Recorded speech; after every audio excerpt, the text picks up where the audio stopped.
오늘 히브리서 3장 7절에서부터 19절까지의 말씀으로 말씀을 놓치면 하나님에게서 떨어집니다 라는 제목으로 하나님의 말씀을 전하도록 하겠습니다. 오늘 제가 이렇게 필요한 말씀을 여러분 좀 이렇게 참고하시게끔 유인물로 준비를 해드렸는데 다 하나씩 받으셨나요? 네. 예, 다 받으셨죠?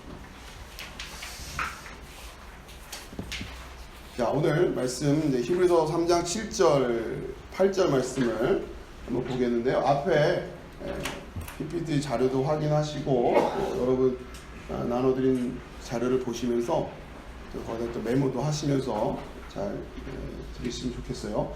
자, 우선 히브리서 3장 7절, 8절 말씀 같이 읽어보겠습니다. 시작.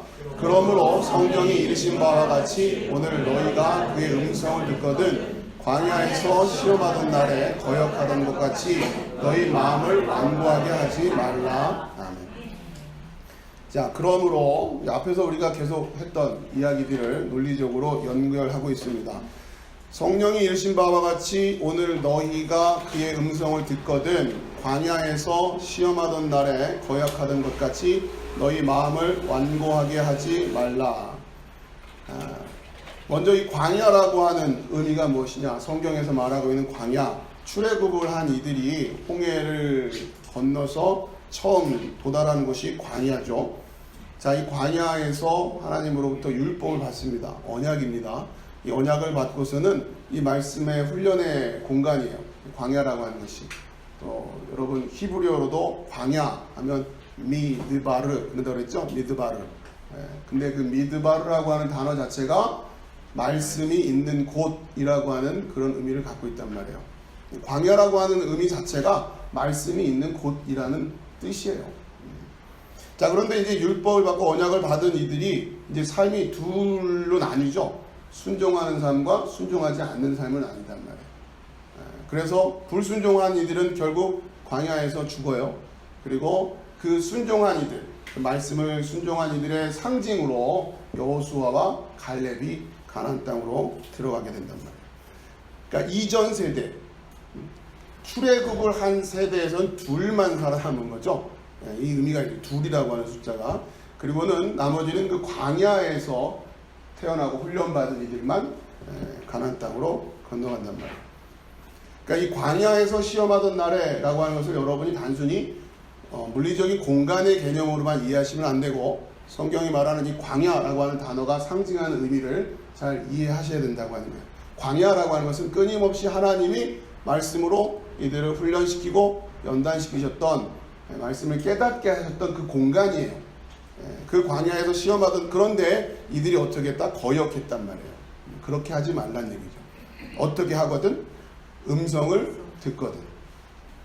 자, 오늘 이 말씀이 그런데 주의를 좀 해야 되는 게 음성을 듣거든 마음을 완고하게 하지 말라라고 하는 표현이 있기 때문에 이게 뭐뭐 하지 말아라 이런 것은 문법적으로 명령문이라고 하죠. 그런데 헬라어 원어에는 이게 명령형이 아니에요. 뭐뭐 하지 마라 이런 표현이 명령문이 아니란 말이에요. 명령형이 아니라 가정법이라는 문법이 쓰이는데 여러분에게 도움을 드리기 위해서 좀 직역을 하자면 이런 겁니다. 성령께서 이르신 바와 같이 라는 이 표현도 성령께서 이렇게 말씀하신다 이런 뜻이에요. 음성을 들었다면, 듣거든 뭐 이거는 뭐 맞아요. 음성을 들었다면 마음을 완고하게 하지 않을 것이다 이렇게 됩니다. 다르죠, 의미가 좀. 너희가 음성을 듣거든 마음을 완고하지 말아라 이렇게 되면은 여러분 음성을 다 들었잖아요. 그리고 여러분이 그 말씀대로 살까 말까 이렇게 고민을 하게 된단 말이에요. 그런데 그렇게 고민하지 말고 말씀대로 순종해라 이러한 뜻으로 읽혀지잖아요. 그런데 원래 이 헬라어 원어의 어떤 의미를 직역을 하자면 너희가 말씀을 들었다면 마음이 완고할 수는 없다 이런 의미란 말이에요. 그러니까 우리가 마음이 완고하다는 이유는 뭐예요? 말씀을 아예 못 들었다는 얘기란 말이에요. 하나님을 진짜 만났다면 그럴 수 없다는 얘기예요. 여러분 생각해보세요. 여러분이 진짜 하나님을 딱 만났는데 그분이 진짜 그 하나님이고 이렇게 해라 말씀하셨으면 여러분 그걸 안 할 죄가 있어요? 이분이 지금 하나님인데 그죠? 무슨 얘기냐면 결국 이 히브리서 3장 7절에서 8절 말씀은 굉장히 강력한 메시지예요. 어떤 의미에서? 아예 말씀을 듣지 못했다, 이런 얘기입니다. 우리의 마음이 완고한 이유가 무엇이냐? 그 광야에서 그들이 그랬던 이유가 무엇이냐? 그리고 결국 광야에서 죽을 수밖에 없었던 이유가 무엇인지 아니? 말씀을 못 들었기 때문이야, 이런 얘기를 하는 거예요. 이 말씀을 듣는다라고 하는 이 주제, 말씀을 듣는다라고 하는, 이것이 우리의 의지와, 그러니까 이게 우리의 의지로 되는 것이 아니다라고 하는 거. 우리 여러분이 내가 듣고 싶다고 듣는 게 아니란 말이에요. 그 주제를 잘 설명하고 있는 게 요한복음 8장 31절 그 이하입니다. 여러분들이 이제 나눠드린 자료를 좀 참고하시면 될 거예요. 그러니까 말씀은 우리의 의지로 들을 수 있는 게 아니란 말이에요. 간단히 말해서 듣고자 마음 먹는다고 들려지는 게 아니란 말이에요. 자, 제가 이제 하나씩 좀 읽으면서 설명을 드릴게요. 31절입니다. 그러므로 예수께서 자기를 믿은 유대인들에게 이르시되 너희가 내 말에 거하면 참으로 내 제자가 되고 진리를 알지니 진리가 너희를 자유롭게 하리라. 자, 이 말은 연결이 되어 있는 거예요. 내 말에 거하면 첫 번째 참으로 내 제자가 되고, 두 번째 진리를 알지니 진리가 너희를 자유롭게 하리라. 근데 우리는 이 32절만 떼가지고 생각할 때가 많아요. 진리를 알지니 진리가 너희를 자유롭게 하리라. 사실은 이 말씀의 전제가 되는 건 뭐냐? 내 말에 거하면 이라는 의미입니다. 33절에 그들이 대답하되 우리가 아브라함의 자손이라 남의 종이 된 적이 없거늘 어찌하여 우리가 자유롭게 되리라 하느냐, 얘기하는 거예요. 지금 앞에서 진리가 너희를 자유롭게 하리라 이랬다는 얘기는 너희는 지금 자유롭지 않아, 이런 의미인데, 우리는 지금 아브라함의 자손이라 남의 종이 된 적이 없는데 어찌하여 우리가 자유롭게 되리라 하느냐, 이렇게 이야기한단 말이에요. 종의 모습, 성경이 그리고 있는 종의 모습은 두 종류가 있다고 그랬죠. 어느 종, 어떠한 모습과 어떤 모습이라고 해서요? 성경이 말하는 종의 종류가 두 종류예요. 그 종류가 어느 모습과 어느 모습? 자, 애굽에서의 종과 바벨론에서의 종이란 말이에요. 여기 잘 기억하세요. 듣고 나면 제가 질문하면서 기대를 하는데 역시 이러면은 부탁드립니다. 제발 마음을 새기세요. 종이라고 해 다 똑같은 종이 아니에요. 애굽에서의 종살이를 했죠. 그리고 바벨론에도 종살이 하잖아요. 차이가 뭐냐? 애굽에서의 종살이는 내가 종인지 모르는 종이에요. 아시겠습니까? 바벨론의 종은 끌려가기 싫어 하면서 끌려가서 종살이하는 종이란 말이에요. 그렇죠. 그러니까 여러분이 지금 내가 어느 상태의 종인지를 먼저 확인하는 게 중요한데, 일단 바벨론의 종은 그나마 낫죠. 그렇죠. 나는 끌려가기 싫어하고 있으니까. 근데 문제는 뭐예요? 애굽의 종이란 말이에요. 내가 진짜 종인지를 모르고 종살이하고 있어요. 이게 문제인 거예요. 가서 아무리 얘기해도 종인지를 모른단 말이에요. 그러니까 지금 그런 얘기를 하는 거예요. 지금 우리가 지금 종된 적이 없는데 우리가 어찌 자유롭게 된다고 이야기를 하느냐. 그렇죠? 34절에 예수께서 대답하시되 진실로 진실로 너에게 이르노니 죄를 범하는 자마다 죄의 종이라. 종은 영원히 집에 거하지 못하되 아들은 영원히 거하나니. 제가 이제 보라색으로 특별히 색깔을 구별한 이 거하다라고 하는 단어가 반복되고 있는 것을 여러분 좀 이해하시라는 겁니다. 내 말에 거한다, 집에 거한다, 이런 것들 같이 연결이 되고 있는 단어들이에요. 영원히 집에 거하지 못한다. 종은 그러지 못한다는 거예요. 아들만 그 집에 영원히 거한다. 그러니까 아들이 거하는 집, 이 집이 뭐냐? 아들은 아버지의 집 안에서 자유한 거예요. 똑같이 아버지의 집 안에 있는데 종이로서 있느냐, 아들로서 있느냐, 이게 차이가 있다고 해요. 그렇죠? 그리고 지금 이들에게는 그 아버지의 집에 너희들이 종으로 있는 거야, 이 얘기를 왜요? 지금 이들이 지금 율법에 매여 있는 종이란 말이에요. 그렇기 때문에 그것을 지금 이야기하는 겁니다. 자, 히브리서 3장 6절 우리가 지난번에 공부했던 본문이죠. 거기 보면 그리스도는 하나님의 집을 맡은 아들로서 그와 같이 하셨으니 우리가 소망의 확신과 자랑을 끝까지 굳게 잡고 있으면 우리는 그의 집이라. 우리가 그의 집이다라고 얘기했단 말이에요. 이것도 지난번에 계속 설명을 드렸죠. 하나님의 집이 따로 있는 게 아니란 얘기잖아요, 지금. 우리가 바로 그의 집이라고 하는 거예요. 여러분의 믿음만큼 여러분이 그 집을 세워가고 있는 거예요. 여러분 어디 뭐 잘 지어진 하나님의 집을 찾아간다 생각하지 마시라는 거예요. 여러분이 그 집을 지어야 되는 거예요. 여러분이 그 집을 지어야 됩니다. 자, 36절. 그러므로 아들이 너희를 자유롭게 하면 너희가 참으로 자유로우리라. 37절. 나도 너희가 아브라함의 자손인 줄 아노라. 그러나 내 말이 너희 안에 있을 곳이 없으므로 나를 죽이려 하는도다. 그 말씀이 지금 못 들어가고 있어요. 그 안에. 그래서 나를 죽이려고 한다는 거예요. 이 말이 뭡니까? 말씀이 우리 안에 없다는 얘기는 결국 우리가 예수님의 대적이 될 수밖에 없다는 거예요. 여러분이 의도하지 않았지만 여러분 안에 진리의 말씀이 없으면 여러분은 예수님의 대적인 겁니다. 원하든 원하지 않든. 그걸 여러분이 이해하십니다. 38절. 나는 내 아버지에게서 본 것을 말하고 너희는 너희 아비에게서 들은 것을 행하느니라.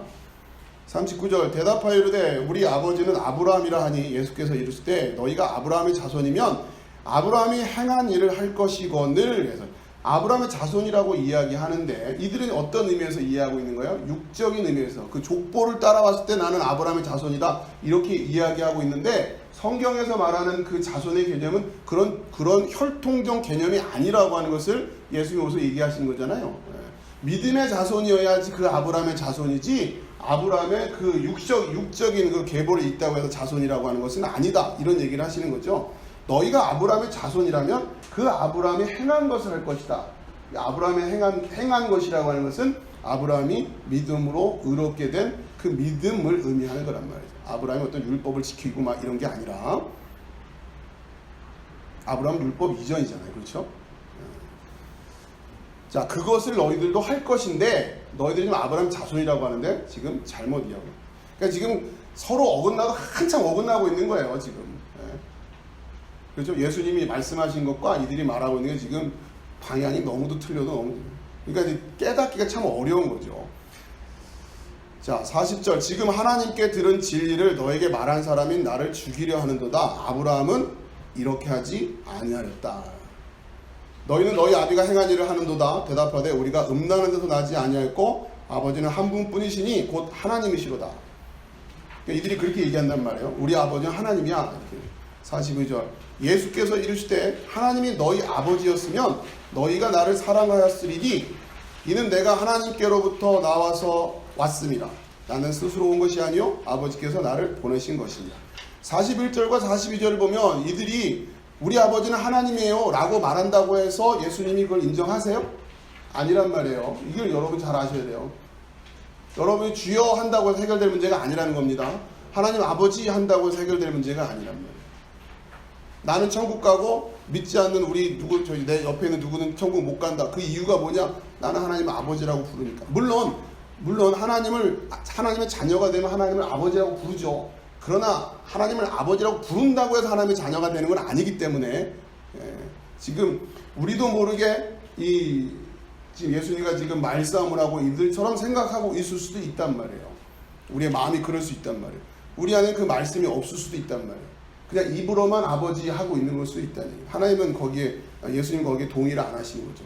자, 그러면서 내가 하나님께로부터 나와서 왔음이라 라고 할 때 그 표현이 엑투데오라는, 여러분 다른 것보다 에크란 단어만 기억을 좀 하세요. 이거는 어디로부터라는 뜻이에요. from 영어로 말하면 그러니까 하나님께로부터라는 이 에크.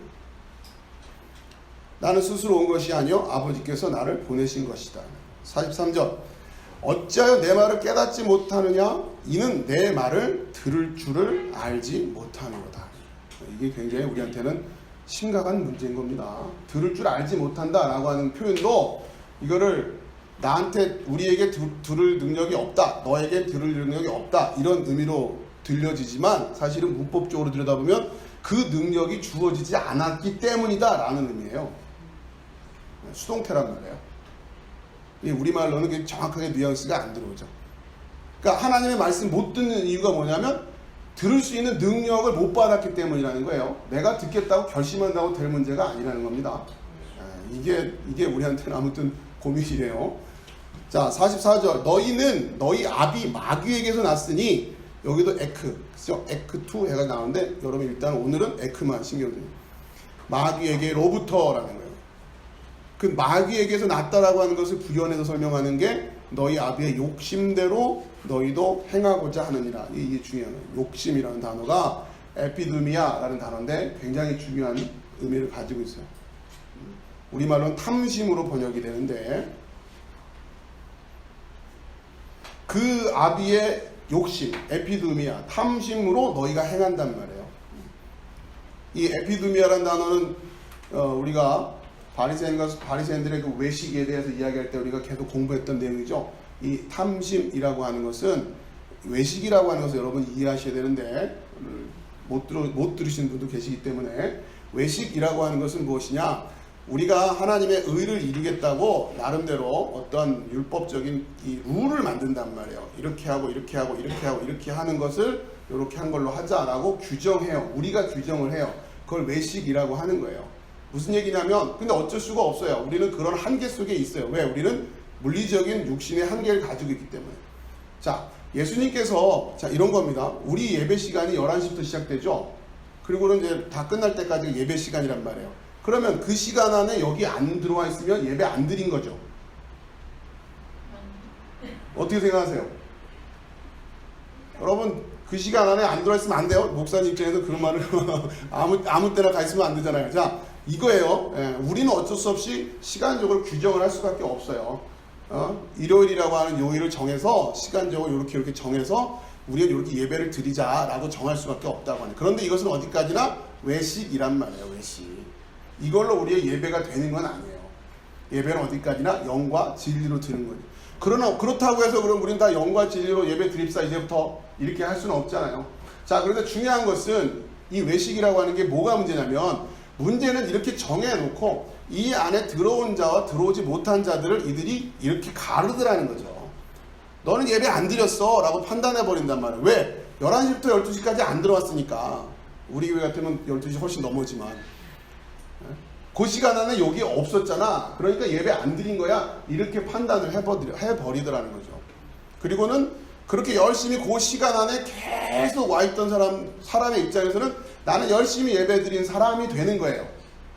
그리고는 그게 자기의 의가 된단 말이에요. 그러면서 그런데 그렇게 구별하는 걸 외식이라고 합니다. 이거 굉장히 조심해서 여러분 잘 이해하셔야 되는 거예요. 자칫하면은 그냥 뭐가 돼도 좋아 이러면서 무율법주의가 되기 쉽단 말이에요. 그건 또 아니란 말이에요. 우리는 어쨌든 몸을 입고 있기 때문에. 자, 그런데 이 탐심이라고 하는 것은 무엇이냐? 바로 그러니까 이게 탐심하면 우리한테는 좀 거부감이 느껴지는, 부정적인 이미지로 많이 들려지는데, 욕심낸다 이런 얘기가. 욕심낸다고 한다는 것은 뭐예요? 허락되지 않은 것을 자기 것으로 하겠다고 하는 열심이 욕심이란 말이에요. 그렇죠? 그러니까 이 탐심은 어떻게 이해하냐면 이런 거예요. 자기들이 그렇게 규정해놓은 그 의라고 하는 틀 속에 틀을 만들어 놓고 그걸 지키겠다고 나름대로 굉장히 애를 써요. 그걸 뭐라고 부르냐? 그걸 탐심이라고 한단 말이에요.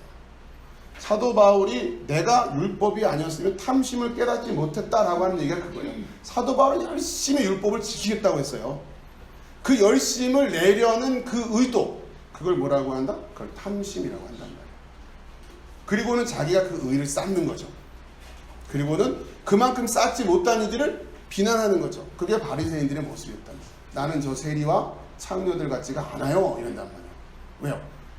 나는 쟤들하고는 달라요. 나는 꼬박꼬박 예배드렸고 뭐 꼬박꼬박 했고 11조도 열심히 했고 이런단 말이에요. 그 얘기예요. 그러니까 너희 아비의 탐심대로 너희가 행하려고 한다. 그러니까 이 율법주의라고 하는 것을 핵심적으로 요약해서 말한 게 바로 이거죠. 너희 아비의 욕심대로 너희도 행하고자 하는 것. 그는 처음부터 살인한 자요 진리가 그 속에 없으므로 진리에 서지 못하고 거짓을 말할 때마다 제 것으로 말하나니, 괄호는 제가 넣은 겁니다. 거짓을 제 것으로 말한다. 예수님은 아버지에게서 본 것을 말한다는, 이는 자기 걸로 하는, 자기 생각이에요. 간단히 말하면 이는 그가 거짓말쟁이요 거짓의 아비가 되었습니다. 그러니까 이 거짓이라고 하는 것, 그러니까 예수님이 지금 여기서 얘기하시는 자유로움, 진리 이 주제와 대비되고 있는 것이 거짓입니다. 우리는 이것과 싸워야 되는 거예요. 기본적으로 우리에게 있어서는 이 거짓과의 싸움.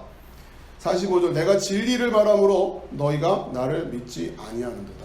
거짓을 말했으면 믿었을 텐데 진리를 말하면 안 믿는다는 거예요. 그러니까 이 거짓을 말한다고 하는 게 여러분이 거짓말 이 수준으로 이해하시면 안 되고, 거짓을 말한다라고 하는 것이 바로 아까 말한 그런 외식의 수준으로 틀을 만들어 놓고 그렇게 열심히 하는 것이 의로운 것이다 라고 말하는 게 뭐예요? 그게 거짓이란 말이에요. 그렇게 해서 선하게 살아라 라고 자꾸 추구하고 촉구하고 격려하고 막 그런단 말이에요. 그러면서 그 계급을 막 나누죠. 교회 안에도 계급이 생긴단 말이에요. 그렇게 해서 열심히 신앙생활하는 사람, 열심히 하지 못하는 사람, 교회 안에도 다 그렇게 또 틀이 나눠진단 말이에요. 이게 다 뭐다? 거짓이란 말이에요. 중요한 것은 뭐냐? 그렇게 그런 의를, 자기의 의를 의지하면 결국 뭘 얻지 못합니까? 생명을 얻지 못하잖아요. 그러니까 그들은 의도하지 않았어도 살인자가 되는 거예요. 자, 그래서 거짓의 아비, 살인자. 근데 재밌는 것은 그렇게 진리를 말하면 거짓을 말하던 자들이 좋아하지 않더라는 거죠. 이런 얘기하면 일단 그래요? 와, 그렇구나. 하나님 앞에 하나님의 자녀가 된다는 것이 그렇게 율법을 막 지켜서 해야 되는 게 아니었구나 라고 먼저 감격하는 게 아니라, 뭐예요? 그러면은 이런 생각이 먼저 드는 분들은 어떤 분들이냐? 본인들이 바리새인들처럼 열심히 그렇게 살아왔던 분들이 제일 본전 생각나가지고, 뭐야, 그럼 여태까지 내가 애써서 새벽 기도도 하고 뭐도 하고 했던 거 다 꽝이란 얘기야? 이 생각부터 드는 거죠. 그러면 아무것도 아는 사람이랑 나랑 똑같다는 얘기야? 이 생각부터 드는 거예요. 그죠? 그러더라는 거예요. 바로 그 마음이 예수를 십자가에 못 박는 겁니다. 자, 46절 너희 중에 누가 나를 죄로 책잡겠느냐? 내가 진리를 말하는데도 어찌하여 나를 믿지 아니하느냐? 47절 같이 읽어봅시다. 성경만 읽으세요. 47절 시작. 하나님께 속한 자는 하나님의 말씀을 듣나니 너희가 듣지 아니하면 하나님께 속하지 아니하였음이로다. 아멘. 오늘 이 히브리서 3장 7절 8절 말씀과 동일한 맥락이죠. 하나님께 속한 자는 하나님의 말씀 듣고 하나님께 속하지 아니한 자는 하나님의 말씀 못 듣는다. 아니, 하나님의 말씀을 들어야 하나님께 속할 거 아니에요. 그죠? 하나님 말씀 듣고 속해야 되는데 이게 어떻게 되는 거예요? 하나님께 속하지 않은 자들은 하나님의 말씀을 못 듣는다. 우선 설명부터 드리면 하나님께 속한 자라고 할 때 이 속하다가 하나님께로부터인 자, 에크라 표현인데요. 어디 안에라는 뜻보다는, 그러니까 하나님께로부터인 자, 하나님의 말씀을 듣고 하나님께로부터인 자가 아닌 자들은 하나님의 말씀 듣지 않는다라고 하는 거예요. 자, 그래서 그러니까 성경은 그렇기 때문에 잃어버린 양을 찾는다라는 개념으로 구원을 설명하고 있죠. 이해하시겠어요? 이런 부분, 이런 맥락에서 연결이 되는 겁니다. 자, 우선은 하나님께 속하지 않으면 하나님의 말씀을 못 듣는다라는. 그러니까 이게 문제죠. 지금까지 들은 말씀만 가지고도 얼핏 우리가 생각해봐도 성경을 인용하고 있다고 해서 우리가 설교를 하는데, 뭐 성경을 가지고서 이렇게 설교도 하고 뭐 하는데, 성경을 인용하고 있다고 해서 저절로 하나님의 말씀이 되지는 않는다는 거예요. 그죠? 그러면 이제 심각해지는 거예요. 내가 하나님께 속한 자인지 속하지 않은 자인 자는 어떻게 확인할 거냔 말이죠. 하나님의 말씀을 들으면 하나님께 속한 자고 못 들으면 하나님께 속한 자가 아니라는데, 이것도 내 뜻대로 할 수 있는 게 아니란 말이에요. 더 간단히 이게 하나님께로부터 온 말씀인지 아닌지, 하나님께로부터 온 말씀인데 내가 거절하고 있는 건지, 하나님께로부터 온 말씀이라서 믿고 있는지, 여러분 이걸 어떻게 확인하십니까? 여러분, 제가 이 질문을 했을 때 여러분 여기에 대한 답을 가지고 계시는 거예요. 자, 이게 우리가 가지고 있는 가장 본질적인 딜레마예요.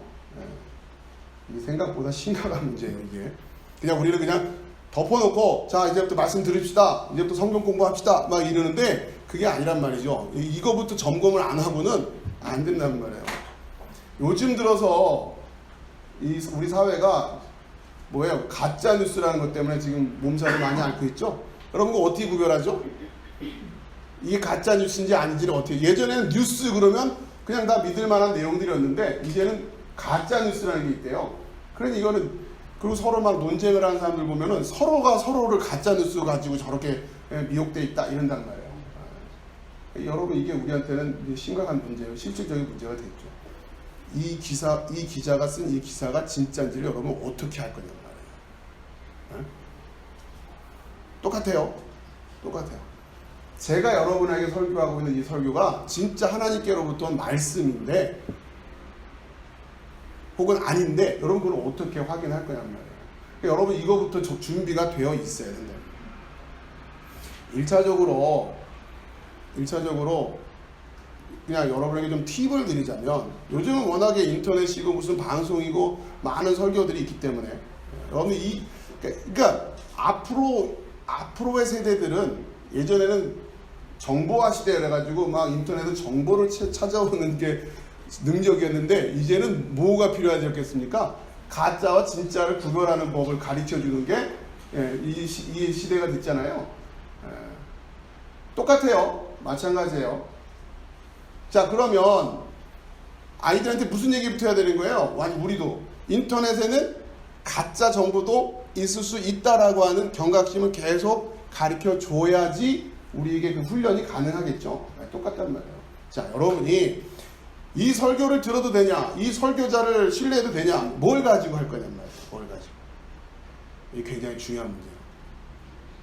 그래서 팁을 드린다고 하는 거예요.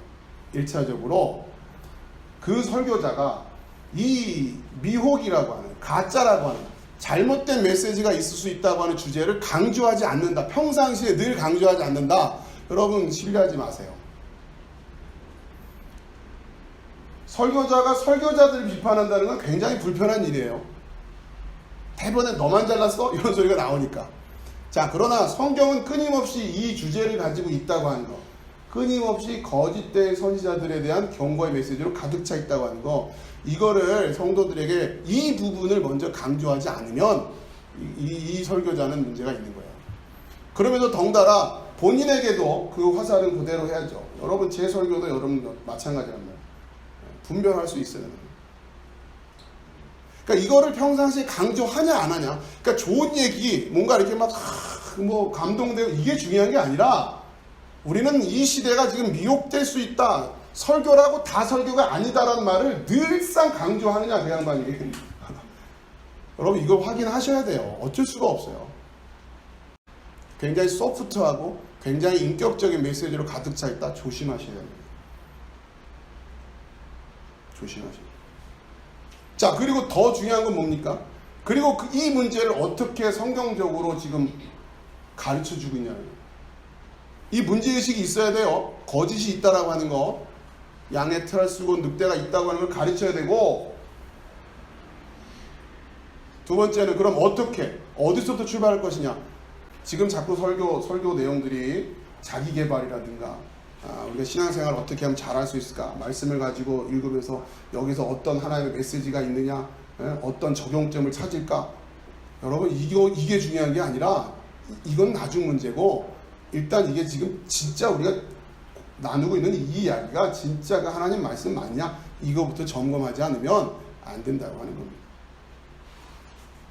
자, 어떻게 확인할 거냐. 여러분은 그 하나님의 나라 안에 들어와 있는지, 여러분은 그 하나님으로부터 있는 건지, 그래서 그 말씀이 들리고 있는 건지. 이 말씀이 들린다고 하는 게 단순히 내가 늘 항상 흡족한 마음으로 들린다 그런 게 아니라, 때로는 내 귀에 거슬리기도 하고 하지만 어쨌든 그것이 하나님의 말씀으로 나에게 들리고 있느냐라고 하는 이 문제를 여러분이 고민해야 됩니다. 여러분도 질문을 드릴게요. 여러분에게 이걸 제가 질문을 드리면 여러분 어떻게 설명하시려고, 그 설명할 것이 여러분에게 세워져 있습니까? 다시 정리하자면, 내가 하나님께 속한 자인지 속하지 않은 자인지, 또는 이 말씀이 하나님께로 온 건지 아닌지 여러분 어떻게 확인할 것이냐, 어디서부터 출발해야 될 것이냐. 굉장히 어려운 문제입니다. 그러나 최소한 우리가 이 문제를 지식적인 차원에서는 알고 있어야 된단 말이에요. 실제로 그것이 우리에게 됐느냐 안 됐느냐 이건 나중 얘기고 일단 지식적으로라도 여러분이 알고 있어야 됩니다. 어디서부터 출발해야 될까요? 자, 그게 산상설교라고 하는 거예요. 산상설교. 산상설교가 뭐에서 시작된다고요? 네, 심령이 가난한 자는 복이 있나요? 거기서부터 예수님이 가르쳐 주시는 거예요. 내가 그 하나님께 속한 자가 맞냐 아니냐를 뭘로 확인하냐? 뭘로 확인하냐? 뭐로 확인하라는 거예요? 심령이 가난하냐? 심령이 가난하냐? 그러니까 그렇기 때문에 이 심령이 가난한 자는 복이 있나니 천국이 저들의 것입니다 라고 이야기하시는 이 말씀을 어떻게 이해하느냐가 굉장히 중요한 거예요.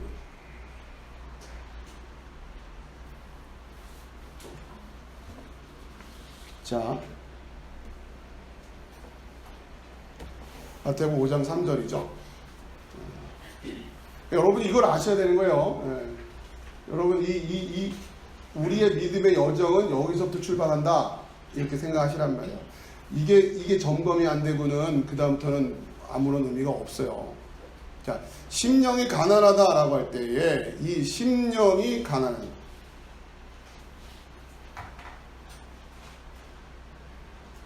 자, 이게 지금 번역이 이렇게 돼가지고 우리가 오해를 많이 하는 거예요. 이 심령이 가난한 자, 제가 여러 번에 나눠드린 자료에는 뭐가 돼 있나요? 헬라어가 다 써 있나요, 혹시? 그 밑에 제가 음도 달아드렸나요, 혹시? 네, 그 한번 읽어볼까요? 시작. 마카리오이, 호이, 포토코이, 토, 푸뉴마티, 포티, 아우톤, 에스틴, 해, 바실레이아, 톤, 우라논. 자, 이게 마태복음 5장 3절이에요. 여기에서 앞에 마카리오이는 복이 있는 자들이란 뜻이에요. 복이 있는 자들은 호이 어떤 사람이냐면 푸토코이 토 푸뉴마티. 요 앞에 있는 푸토코이 토 푸뉴마티. 요 푸뉴마티라고 하는 단어가 심령이로 번역된 거예요. 토 푸뉴마티라는 게. 근데 헬라어는 주격, 소유격, 목적격 뭐 이런 격들이 다 있다 했잖아요. 그러면 심령이라고 번역되려면 토푸뉴마티가 주격이어야 되는 거 아니에요. 심령이 가난하다고 하니까. 근데 그게 아니니까 지금 번역을 이렇게 해서 이 뉘앙스를 우리가 정확히 이해를 못한단 말이에요. 토푸뉴마티는 주격이 아니라 역격이라고 그랬죠. 역격. 누구누구에게라는 뜻으로 기본적으로 나는 철수에게 이렇게 말할 때 그 철수에게가 역격이라는 역격.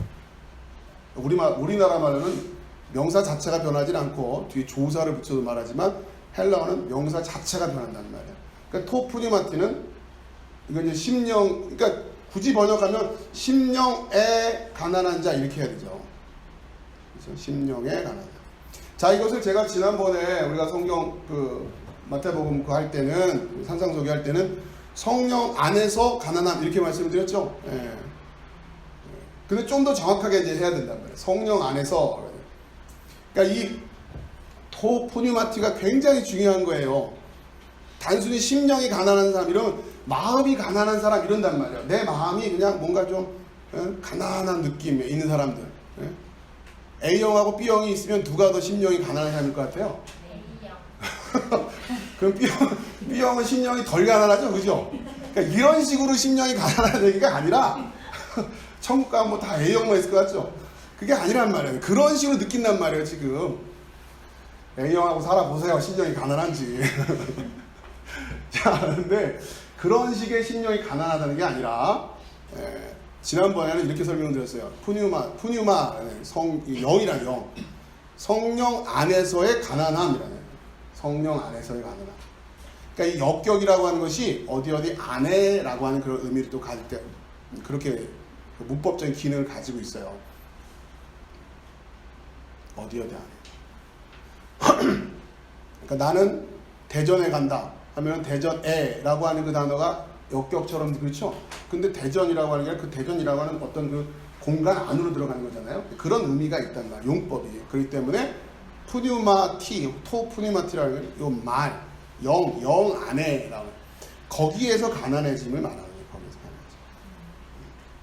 그러니까 지난번에 말씀드린 것은 성령 안에서의 가난함 이렇게 말씀드렸는데 뭐 틀린 말은 아니고 그거부터 설명드리면 성령 안에서의 가난함이라고 하는 것은 뭐냐? 성령께서 이 땅에 오셔서 하시는 일이 있어요. 성령의 사역이 있단 말이에요. 그 사역의 결과가 우리를 늘 항상 가난하게 만든단 말이에요. 그래서 성령 안에서의 가난함이라고 하는 거예요. 성령께서 하시는 일이 뭐다? 요한복음 16장 8절 이하에 보면 성령께서 하시는 일이 이 세상의 죄에 대하여, 의에 대하여, 심판에 대하여 우리를 깨닫게 한단 말이에요. 그럼 먼저 그 죄를 깨달은 자의 입장에서는 우리는 가난하구나 이렇게 된단 말이에요. 가난함이라고 하는 것은 뭐가 없는 거잖아요. 그렇죠? 뭐가 있어야 될 게 없음을 의미하잖아요. 가난함이라는 거. 죄를 깨달았다는 것도 마찬가지죠. 우리가 뭐가 있어야 되는데 그게 없어요. 그걸 뭐라고 한다? 그걸 죄요. 우리에겐 의가 있어야 되는데 그 의가 없어요. 그걸 가난하다고, 죄라고 한단 말이에요. 성령께서 제일 먼저 우리를 그걸 깨닫게 한다고 하는 거예요. 자, 그러면서 이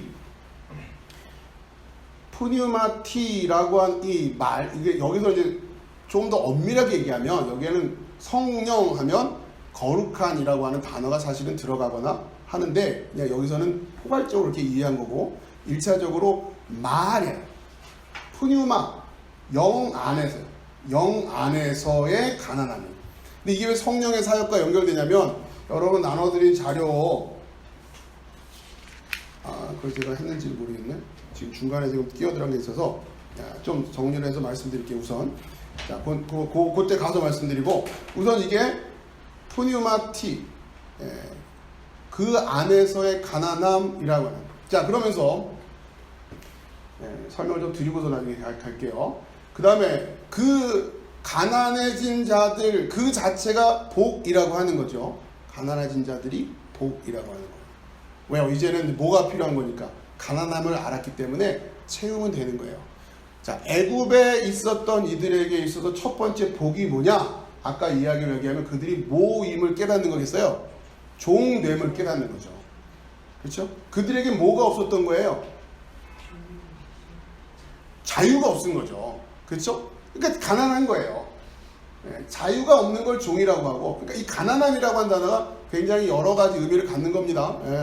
그렇죠? 그거를 깨닫는 겁니다. 그래야 일단은 뭘 생각할 거 아니에요. 그 자유를 어떻게 하면 찾지라고 하는 쪽으로 갈 거란 말이에요. 그래서 애굽에 있는 자들에게 있어서는 그걸 깨닫는 거예요. 그런 식이라고 그렇게 이제 이해하시면 돼요. 자, 그렇기 때문에 그 가난함을 자기 스스로 깨닫고 확인하는 걸 복이라고 얘기하는 거예요. 아시겠죠? 그래서 복이 되는 겁니다. 자, 그런데 그 성령께서 깨닫게 해주신 그 가난함은 대책이 없는 가난함이 아니기 때문에 복이 되는 겁니다. 왜요? 반드시 천국이 그들의 것이 될 것이기 때문에. 성령께서 깨닫게 하신 그 가난함을 채워주시는 방법을, 능력을 하나님이 가지고 계시기 때문에 문제는 그 가난함을 깨닫지 못하고 있어서 하나님의 그 도우심을 구하지 않으니까 문제인데 그 가난함을 깨닫게 되면 반드시 하나님은 그것을 채워주신단 말이에요. 그것이 천국이 그들의 것이다 이렇게 이야기하는 거예요. 자, 이 천국이라고 하는 단어가 빨간색 앞에 보시면 헤바실레이아 톤 우라논이라고 하는 단어예요. 헤바실레이아 톤 우라논. 이걸 좀 풀어서 이거를 천국 이렇게 했어요. 천국.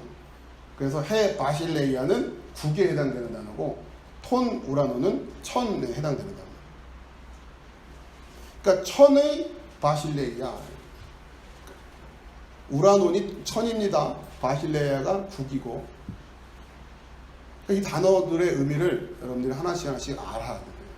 그 바실레이아가 뭐냐? 우리가 이제 국으로 번역을 했는데 바실레이아가 뭐냐? 바실레이아라고 하는 단어는 여러분 이런 거예요. 어떤 나라에 내가 국민이 된다고 하면 그 나라가 주는 혜택이라든가 그 나라만이 가지고 있는 정치적인 시스템이라든가 경제, 문화 모든 그걸 내가 다 유익을 누리게 되는 거 아닙니까? 그렇죠? 북한에 가면은 북한 국민이 됐다 생각해 보면은 그 수준의 바실레이아에 그걸 있을 것이고, 그렇죠? 우리가 대한민국, 미국 국민이 된다 똑같은 거예요. 그러면 이 우라논이라는 그 하늘의 바실레이아라고 하는 게 뭐냐? 하늘의 바실레이아. 이거예요 지금. 그 하늘들이 주는 바실레이아가 뭐냐? 그걸 주겠다는 얘기란 말이에요. 이 논리를 잘 이해하세요.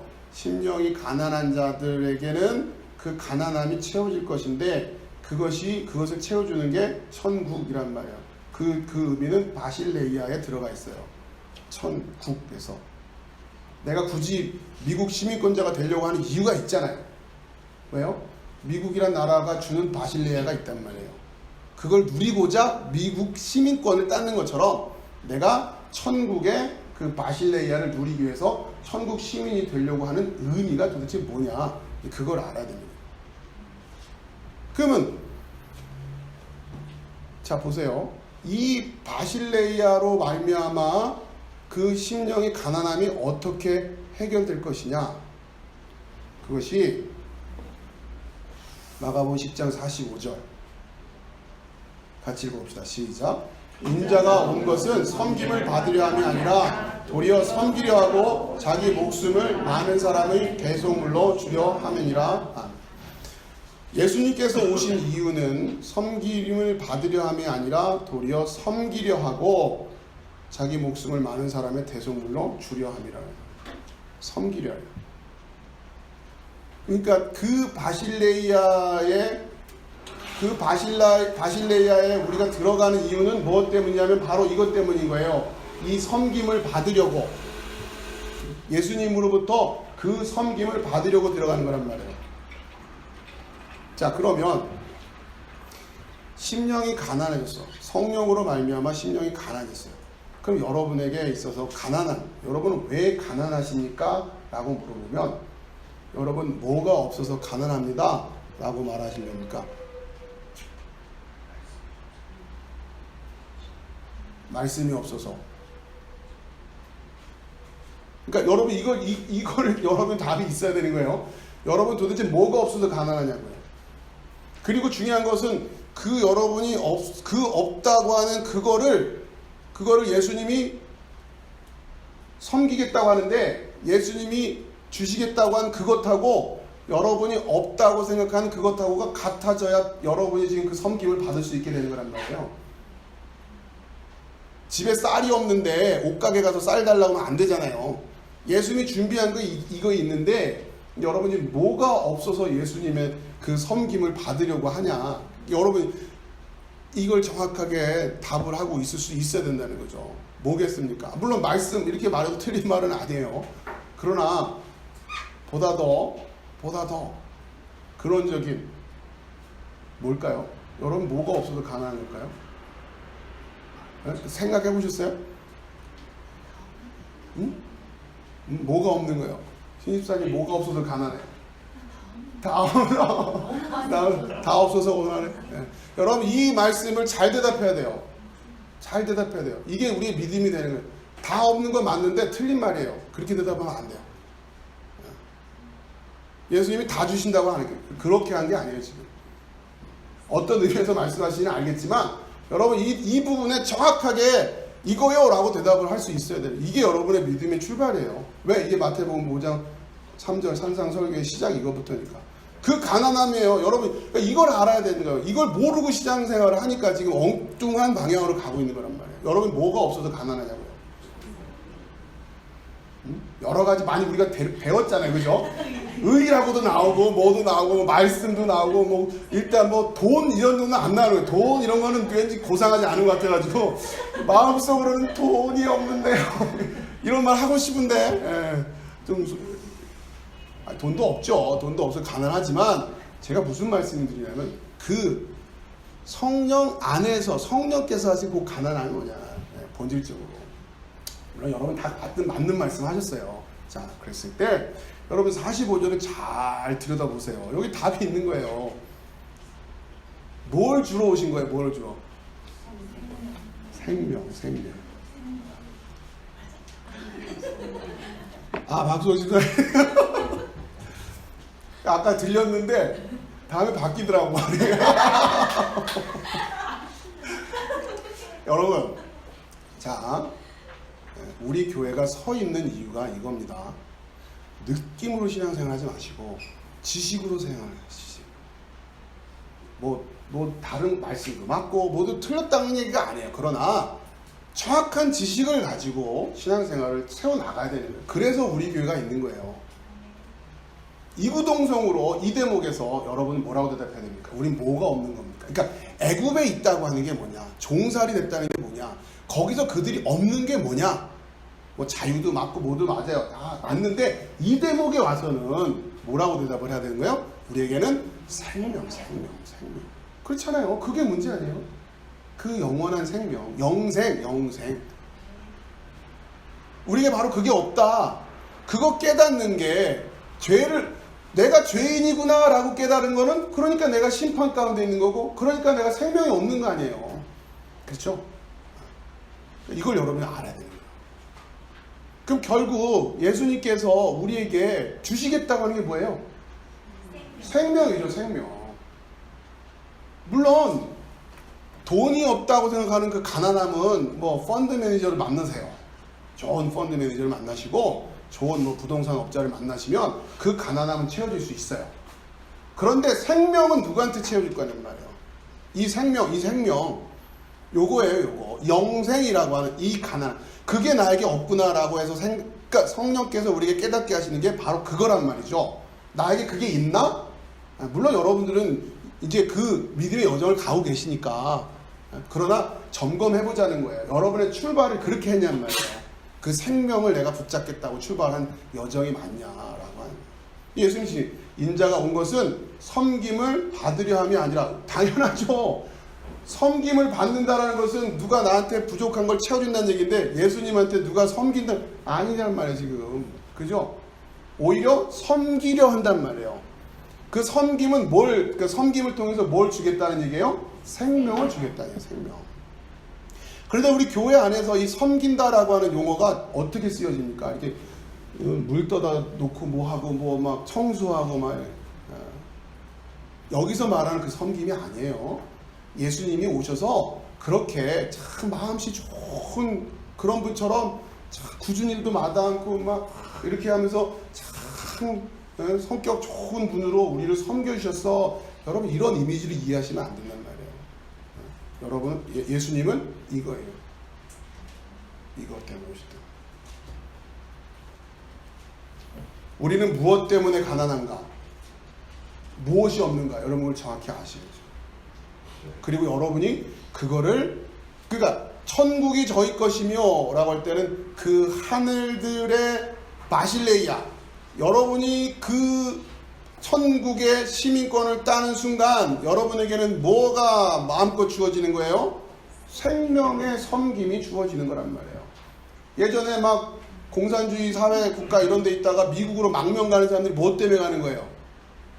자유를 얻으려고 가는 거 아니에요. 미국에 들어가는 순간 그동안에는 뭐가 없었는데, 자유가 없었는데 마음껏 자유를 누리게 되는 그런 것처럼 여러분이 천국 가는 이유가 뭐냐면, 너무도 초등학생 같은 이야기지만 이게 여러분의 진리로 지식으로 딱 서 있어야 된다는 거예요. 그걸 부탁드리는 거예요. 자, 그러면서 예수님께서 그 섬김을 우리에게 어떻게 그 생명을 주시는가. 여러분 이거는 제가 유인물에 준비하다가 좀 보충을 한 부분이라 요한복음을 좀 찾아가 보겠습니다. 요한복음 6장.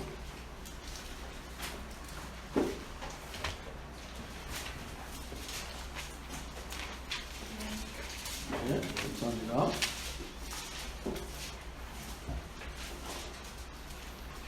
자, 요한복음 6장 37절에서부터 40절까지 한번 읽어보겠습니다. 같이 시작. 아버지께서 내게 주시는 자는 다 내게로 올 것이요 내게 오는 자는 내가 결코 내쫓지 아니하리라. 내가 하늘에서 내려온 것은 내 뜻을 행하려 함이 아니요 나를 보내신 이의 뜻을 행하려 함이라. 나를 보내신 이의 뜻은 내게 주신 자 중에 내가 하나도 잃어버리지 아니하고 마지막 날에 다시 살리는 이것이니라. 내 아버지의 뜻은 아들을 보고 믿는 자마다 영생을 얻는 이것이니 마지막 날에 내가 이를 다시 살리리라 하시니라. 아멘. 자, 이렇게 보시면 아버지께서 내게 주시는 자는 다 내게로 올 것이요 내게 오는 자는 내가 결코 내쫓지 아니하리라. 예수님은 결코 내쫓지 않으세요. 자기들이 그냥 떠나버리지. 왜 떠날까요? 예수님은 왜 떠날까요? 예수님 이렇게 이해하시는 거예요. 아버지께서 내게 주시는 자가 아니기 때문에. 그러니까 하나님께로부터가 아닌 거예요. 그 사람은. 자, 38절에 나를 보내신 이의 뜻을 행하려 했다는 거예요. 나를 보내신 이의 뜻이 무엇이냐 40절인데요. 다시 한번 더 앞에 보고 읽어보세요. 시작. 내 아버지의 뜻은 아들을 보고 믿는 자마다 영생을 얻는 이것이니 마지막 날에 내가 이를 다시 살리리라. 아멘. 자, 그러면서 예수님께서 이 요한복음 6장을 그냥 펴보세요. 예수님께서 이 요한복음 6장의 이 구조가 굉장히 중요한데 여러분 잘 보세요. 6장 일단 앞쪽에 1절 가서 보시면 요한복음 6장 책을 성경을 펴시면 거기에 그 단락 제목이 있죠. 거기에 먼저 5,000명을 먹으시다 해서 오병이어 사건이 나오죠. 네, 오병이어 사건이 나와요. 그리고는 16절 위에 보면 바다 위로 걸어오시다. 그래서 예수님께서 건너편으로 갈릴리호수 건너편으로 건너가십니다.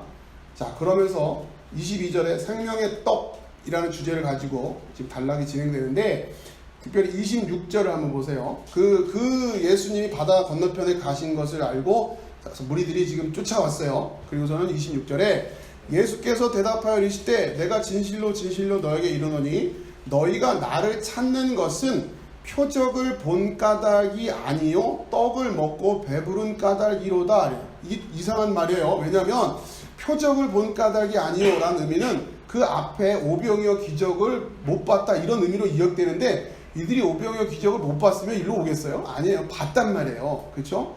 근데 무슨 의미냐면 이 의미가 표적을 본 까닭이 아니요라는 의미를 잘 이해해야 되는 게 이 보다라는 단어는 단순히 우리가 물리적으로 이렇게 본다라는 의미를 얘기하는 것이 아니라 그 표적의 의미가 무엇인지를 깨달았다라는 그런 의미를 갖고 있단 말이에요. 그렇죠? 우리 일상 용어로도 왜 자꾸 저를 띄엄띄엄 보십니까? 이런 말 하잖아요. 그 띄엄띄엄 본다라는 말이 뭐예요? 나를 잘 이해 못한다 그런 얘기잖아요. 마찬가지예요. 그 오병이어 기적의 진짜 의미를 너희들이 찾아서 그걸 예수님께서 5,000명이나 먹이신 이유가 이거구나 라고 하는 걸 깨닫고 예수님을 찾아온 게 아니라 이들이 어떻게 해요? 여기서도 좀 떡 좀 만들어주세요. 그런 마음을 가지고 왔단 말이죠. 그러니까 무슨 얘기예요? 표적을 본 까닭이 아니요 떡을 먹고 배부른 까닭이로다. 예수님 쫓아다니면 또 오병이어 기적해서 또 해주실 거다 이렇게 생각해요. 오병이어 기적을 보고서 예수님은 이렇게 굶주린 자들에게 손만 뻗으면 한 방에 굶주림을 해결할 수 있는 분이다 라는 식으로 오병이어 기적을 이해했다면 잘못 이해했다는 얘기라는 거예요. 오병이어 기적을 보고 그렇게 설교하면 안 되는 거예요. 그러니까 예수님이 이런 능력의 사람입니다 이렇게 가버리면 안 된다고요. 예수님 지금 그렇게 얘기를 하고 계시잖아요. 너희가 표적을 본 까닭이 아니요 떡을 먹고 배부를 까닭이에요. 그러니까 예수님이 한 번 더 그런 식의 기적, 한 번 더 그런 식의 기적을 기대하고 온단 말이에요. 자, 그러면 27절에 썩을 양식을 위하여 일하지 말고 영생하도록 있는 양식을 위하여 하라. 그러니까 지금 오병이어 기적을 통해서 어차피 이 예수님이 우리에게 기적으로 베푸신 표적으로 보여주신 이 떡들이라고 하는 거는 결국 썩을 것들이 아니냐. 이걸 쫓아가지 말고 영생하도록 있는 양식을 구해라. 우리에게 지금 없는 건 그거란 말이에요. 우리가 가난한 이유는 예수님이 12광주이나 채워서 남겨신 그 떡이 없어서 가난한 게 아니라 우리에게는 영생의 떡이 없기 때문에 가난하다라고 하는 것을 깨닫고 그걸 찾으러 가는 이분이라면 그것을 주실 수 있지 않을까라고 기대하고 가야 되는데 또 한 번 더 그렇게 해주세요. 이게 가면 안 된다는 거예요. 자, 이제 그 얘기예요. 오병이어의 사건과 생명의 떡과 영생의 말씀에 대한 설교를 하신다는 거예요. 자, 그러면서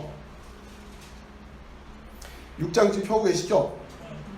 예수님께서 그 오병이어 기적을 가지고서 또 뭘 설명하시느냐? 생명의 떡 이야기를 하시고 또 생명의 떡을 설명하시면서 지금 이들이 광야에서 경험했던 그 사건들과 관련해 가지고 지금 생명의 떡 이야기를 지금 하고 있어요. 자, 49절이에요. 48절부터 내가 곧 생명의 떡이니라. 너희 조상들은 광야에서 만나를 먹었어도 죽었거니와 이는 하늘에서 내려오는 떡이니 사람으로 하여금 먹고 죽지 아니하는 것이라. 나는 하늘에서 내려온 살아있는 떡이니 사람이 이 떡을 먹으면 영생하리라. 내가 줄 떡은 곧 세상의 생명을 위한 내 살이니라 하시니라. 자, 그러면서 광야에서 있었던 그 사건과 생명의 떡 이야기를 지금 또 연결시키고 계세요. 그러면서 본인이 생명의 떡이라고 그래요. 자, 그러자 60절 보세요. 같이 읽어봅시다. 시작. 제자 중 여럿이 듣고 말하되 이 말씀은 어렵도다. 누가 들을 수 있느냐 한데, 제가 제일 좋아하는 말씀이라고 했죠. 예수님이 설교해도 어려워요. 제자들 중 여럿이라. 그러니까 저는 목사님 설교 너무 어려워요 이런 말씀에 저는 안 흔들려요.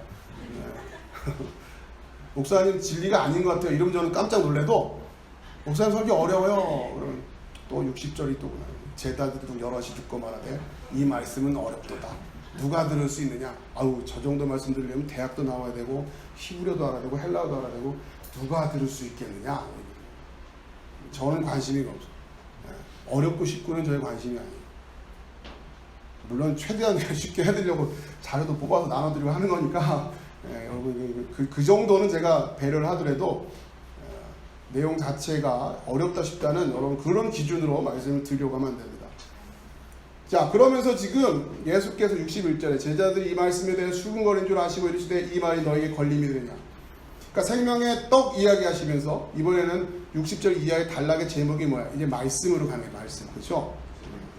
자, 그리고 63절에 살리는 것은 영이니 육은 무익하니라.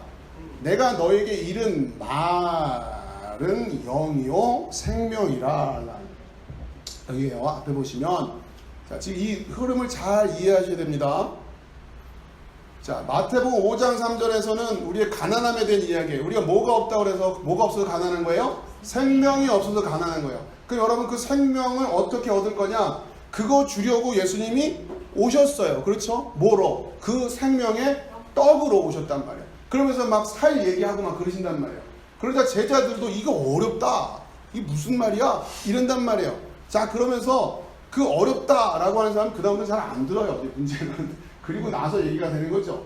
예수님이 지금 진짜 살덩어리를 떼서 먹여주겠다 이런 의미가 아니라 63절에 말씀하잖아요. 살리는 것은 영이니 육은 무익하니라. 내가 너에게 이른 말은 영이요 생명이다. 그러니까 우리가 뭐가 없냐라고 물어봤을 때, 뭐가 부족하냐라고 물어봤을 때 말씀이 없어요 라고 답을 하는 건 틀린 건 아니에요. 그런데 순서가 있어야 되는 거예요. 우리에게 없는 게 뭐냐? 일단 생명이 없습니다. 그 생명을 누가 와서 우리에게 그 생명을 주시려고? 예수님이 오셔서 선교로 오셨단 말이에요. 대속물로 주신다는 게 그거란 말이에요. 자, 그런데 오셔서 예수님이 어떻게 우리에게 그 생명을 넘겨주시냐? 말씀이에요, 말씀. 내가 너에게 이른 말, 그것이 영이고 생명이다. 이때 이 영이라고 하는 단어가 푸뉴마, 심령이 가난한 자에서 그 영 안에서의 가난함이라고 해요. 그러니까 결국 예수의 말씀을 듣고 나서 보니까 우리가 가난해져야 되는 거예요. 아, 우리가 뭐가 없구나. 뭐가? 생명이 없구나. 그걸 깨달아야 된단 말이에요. 자, 그런데 문제는 예수님이 하신 말씀만 가지고는 그게 깨달아지지가 않는다는 거죠. 그래서 예수님이 누구를 보내주신다고 해요? 성령을 보내주신다고 해요. 그분이 오셔서 내가 너에게 이른 말들을 생각나게 하고 가르칠 거죠. 그제서야 마가의 다락방, 오순절 성령 강림 사건 이후 이들이 예수님의 역사가 이해가 되고 그 말씀이 이해가 되고 예수님이 다니면서 떡 얘기하셨던 거, 예수님이 다니면서 저 성전 무너뜨려 이런 것들이 그게 저 눈에 보이는 성전이 아니라 예수님 몸 얘기하는 거였구나. 그 몸이 결국 우리였구나. 이런 게 다 생각나고 깨달아지기 시작하면서 그 영생의 비밀이 이렇게 우리에게 주어진 것이었구나 라고 알게 되는 거예요.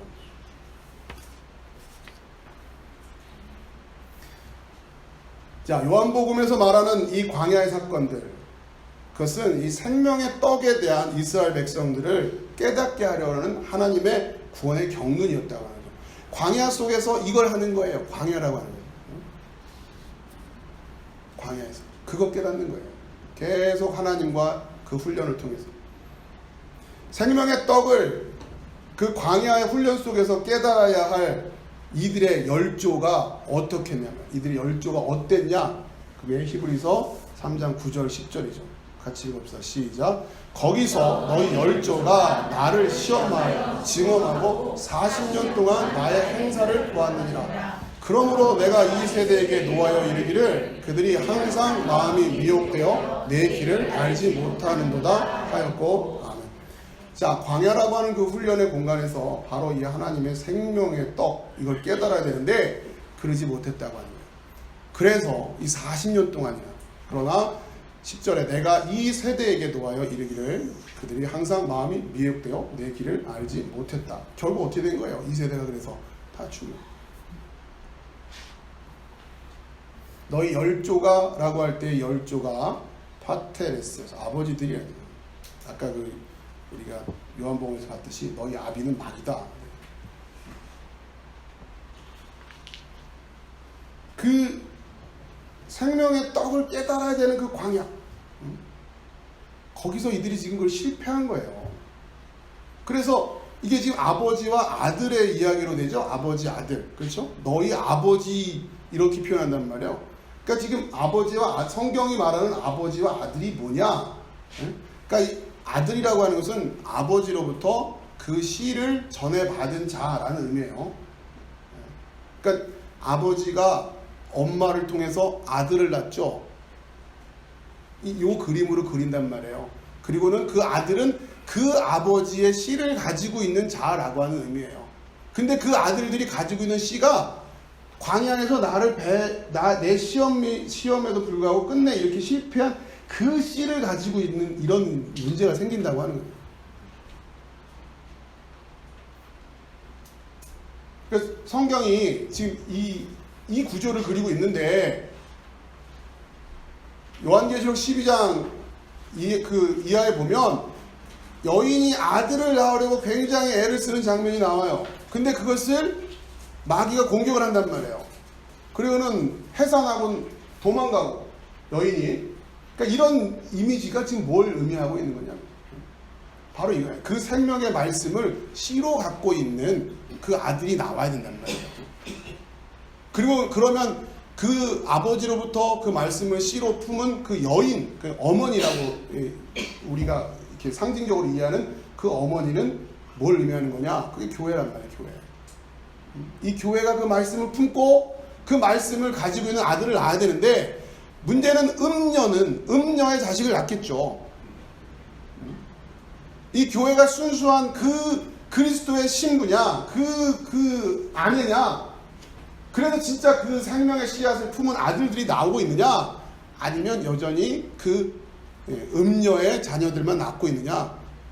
결국 여러분들이 어떤 말씀을 마음에 품고 있느냐에 따라서 이 교회는 음녀의 교회가 되느냐, 아니면 진짜 그리스도의 순수한 그 신부로서의 교회가 되느냐, 이거란 말이에요.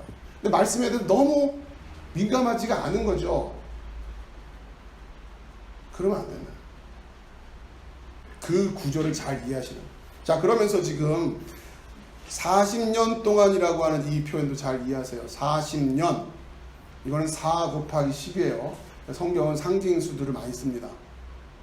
물리적으로 40이라는 의미가 아니라 4 곱하기 10이에요. 4라고 하는 것은 우리가 경험하는 이 코스모스, 이 물질적인 세계 속에서의 그 공간, 그 세계를 이해해요. 4라고 하는 수가. 이것을 시간으로 표현하면 추나 추동이 되는 거고요.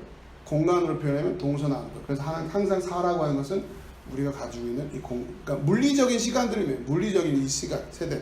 거기다 10이라고 하는 숫자를 곱하면서 열이라고 하는 것은 완전한. 그러니까 이 40년 동안 광야생활을 했다는 얘기는 우리가 이 땅에서 이 육신을 입고 살아갈 수 있는 모든 시간, 모든 경험들을 총동원했다라고 하는 의미가 있는 거예요. 이 세대라고 하는 것은. 그럼에도 불구하고 이들이 결국 뭘 실패해요? 하나님의 그 말씀을 깨닫는 일에 실패한다면, 이 40년 동안 그랬음에도 불구하고 결국 실패했다면, 이 한 세대라는 게 그걸 의미하는 겁니다. 40년이라는 게. 예수님이 이런 말씀하시죠. 너희 중에 이 세대가 가기 전에 인자가 오는 것을 볼 자도 있을 것이다.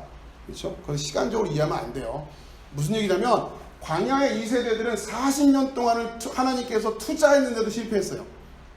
모든 기적 다 보여주고 모든 시간을 다 하면서 하나님 말씀을 전하려고 만나의 기적. 여러분 지금 생각해 보세요. 지금 여러분이 사는데 새벽마다 나가면 만나가 떨어져 있고 그러면 여러분 그런 공간에서 신앙생활하면 여러분 하나님 막 철석같이 믿을 것 같지 않아요? 막 그 출애굽 과정에 있었던 막 그 기적이 여러분 삶 속에 그렇게 막 상식적으로 벌어지는 시대에 살고 있다고 하면 여러분의 삶 속에서 막 그런다 엄청 신앙생활 잘할 것 같은데 안 그러다라는 거죠. 지금 문제는.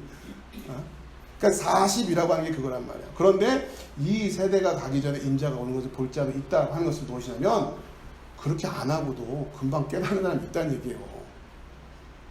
평생을 살아도 결국 못 깨닫는 사람이 있는가 하면 그게 있다. 그러니까 그거를 갖다가 이 세대가 가기 전에 이것을 한 3, 40년 안에 예수님이 오실 것이다 이렇게 해석해 버리니까 지금 예수님이 지금 재림을 아시네 이렇게 돼버리는 거예요.